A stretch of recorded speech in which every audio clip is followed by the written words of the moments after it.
Aku mangan ranjalo kowe sing ngopeni aku tuh kowe urusono uripmu dhewe-dhewe. Ngono kuwi bener ya. Seka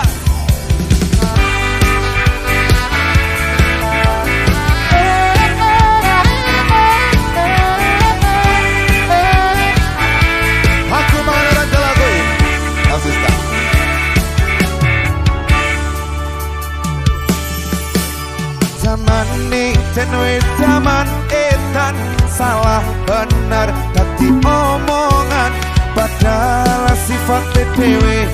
rong mastika roan aku mangan ora jalo kowe sing ngopeni aku tuh kowe urusono uripmu dhewe dhewe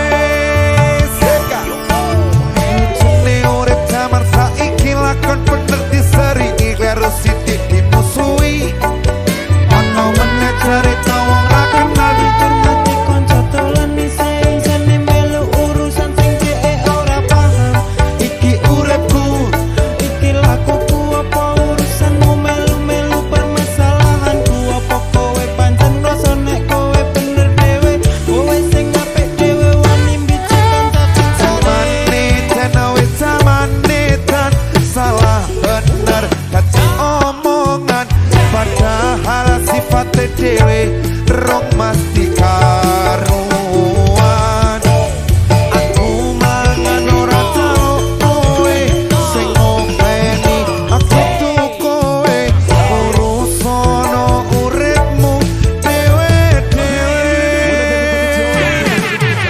ranang kono ranang kene anane dirasani lakon bener lakon kleru kabeh do disengiti dising tangga dising kanca jebulan padha kabeh sing tak lakoni tetep dadi anggap olah ayo coba tandanono uripmu dhewe-dhewe ayo coba benahono sifat elekmu dhewe-dhewe rasa mikir eleke tangga lan kanca-kancane aja ngrasane awakmu paling bener dhewe. ayo ndang ditandani